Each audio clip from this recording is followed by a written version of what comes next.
Welcome to 13 Minutes of News in 13 minutes or less. You guys, so I got a bunch of stories to work from here today. I'm going to start with one and we'll see how far we get in. I know I'll at least get to two of these. I have up to four. We'll see what happens. The first one clearly is a dire, important one to me. It's why I began the website 8 years ago. It's why it was a big part of when I was doing Rideshare, one of my biggest pet peeves, and I couldn't believe such a thing was happening. And the platforms weren't even allowing underage or unaccompanied minors to be in Rideshare. Now they are. I had worked with the police, with other people. It's crazy. I've actually put a ton of effort into this movement. And now, a story came out this week, and it's actually just one of many stories, and it could be just a plug to get people onto the YouTube or onto the TikTok channel that put it out there. However, I'm starting to feel like some of this is going on, and I know that a lot of the parents are thinking the way that they're doing something is okay, or I'm okay with this, or I'm okay with that. You are, until there's a major problem. So let me jump in here. So sure you guys have seen this, heard about it. We talked about it on Thursday. I know probably other people have as well. It's in news everywhere. But a 14-year-old DoorDasher delivering Starbucks with 44 drinks. First of all, few problems here. 14-year-old DoorDasher. Now, if he really is, now John, Dash Theory TV on the round table. John's our mystery genius, because even this week when I brought it up, first thing he said was he goes, I'm looking at his hands. Those are 17-year-old hands. Now, I'm only pointing that out because that was just one thing that he picked up on. I've heard a lot of people say this kid isn't 14, but let's assume for a second that he is. And let's walk through every mistake that happened here. First of all, Starbucks allowing a 14-year-old to take that order puts the Starbucks franchise in jeopardy. Because to work on DoorDash, which that order was for, first let's get this out of the way. You cannot work on the DoorDash platform unless you're 18 years old. You cannot work on the DoorDash platform unless you're 18 years old. Can you take your kid with you? Yeah.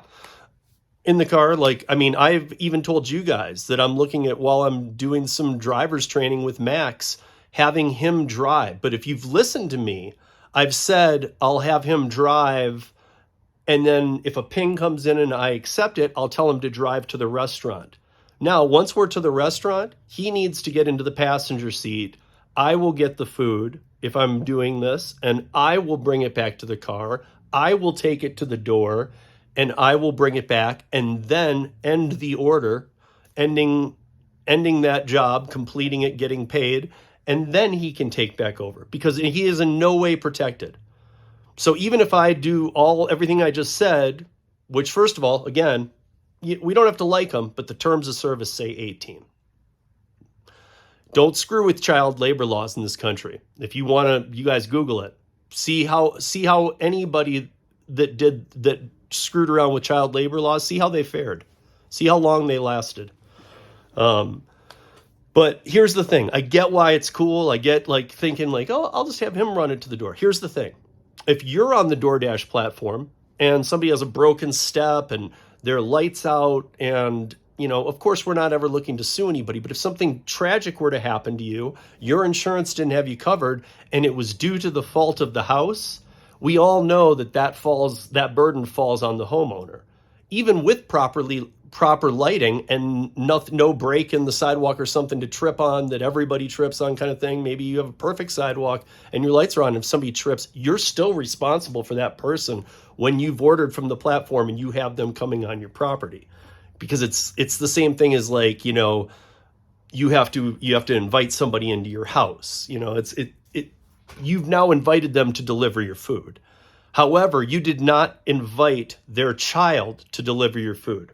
Now, that part might sound like, well, who cares? But here's the thing. If you are the driver and you're like, hey, just run that up to the door for me, and your kid trips, breaks his ankle, This is going to sound very weird, but I did my deep dive on it. And it's exactly as OSHA and the child labor laws state. If the child takes and it's not their DoorDash account, which it can't be if they're 14 or under 18. If it's not their DoorDash account and they take it to the door and trip, fall, hurt themselves, not only is the suit of you trying to get anything to help your child's medical bills pretty much out the window, you're actually in jeopardy of being charged for trespassing by the homeowner. Now, if you're thinking, this sounds so weird, this would never happen. Really, because when the homeowner finds out that a DoorDasher is going to sue them because they tripped and fell, they're still going to call their insurance. And they might have to call a lawyer, this, that, and the other, right? And most likely there might be some settlement if the DoorDasher takes it that far and there was a legitimate reason, not just little trips and falls. That's on us. Come on, let's be honest. But if you were to take it that far, first thing that will happen if you send your kid is your insurance company is going to say, great news, you're off the hook. That minor was not welcome on your property. Businesses, Starbucks could have lost their ASSS on this one for letting that kid carry those drinks out. Now, can a kid, if I'm an adult and I just order, hey, I'm ordering 44 drinks, here's my credit card, bill it, my son's coming in to pick him up, here's his name. I could probably arrange something like that. But because this was a DoorDash order, because they're busy at Starbucks, the agreement with Starbucks is that a dasher will come in to get that order. That kid is not a dasher. Had that kid spelled the drink on themselves, DoorDash would have deactivated and all this. And maybe you're thinking, yeah, but I'd have had a multi-million-dollar suit against Starbucks. Yeah, you would have. This is the kind of catastrophe I'm talking about. There is no good answer because there's a reason why child labor laws are in place. You guys, I mean, this is a huge, huge, huge deal. Huge deal. I mean, child trafficking, all-time high. I mean, child sex labor is a term, not child labor laws, child sex trafficking and all this stuff. These are real world terms. So was that allowed? No. Did I see a lot of things said about, well, that's cool. Yeah, and I agree with that. It's cool that you're going to spend some time with your kid and it's kind of cool that you get to see that. But here's the thing. Kids need a W-2 first. Not my opinion. This is law. So let's just real quickly go over the overview. So this is federal. Federal child labor law prohibits the employment of minors in non-agricultural occupations, so except for farming, under the age of 14. So if you're under 14, you can't. Restricts the hours and types of work that can be performed by minors under 16 and prohibits the employment of minors under the age of 18 in hazardous occupations. Now, that's all I'm going to say there. Gig work is a hazardous occupation. It falls under that. So right there, until you're 18, you cannot do this work. Absolutely, when you're 14, 15, 16, by the word, you can't do that work. You can't step to get the food. You can't take it to the door. You can't do any part of it. Nothing. And if during any of the sequence of events you do, you just gave the platform you're working for an out to not have to give you any protections, which were already limited on being ICs. A child's first job must be a W-2. So let's jump into that just for a quick second here. So child labor laws, okay? This is from OSHA. So this is the dictionary, right? Let's go through it. So there are both state and federal laws that protect workers under the age of 18 from being exposed to hazardous and working unreasonable shifts, according to OSHA. 335 young workers were killed last year. With proper preparation and training, most of these deaths could have been prevented. While employers are responsible for providing safe and healthy conditions for young employees, young workers have a responsibility to follow the safe work practices at their jobs. These are the key facts in establishing the Fair Labor Standards Act, which is where the child laws fall into. So, basically here's hours, regular business practices, work permits required. All these kind of things can play a role in certain jobs, but the bottom line is that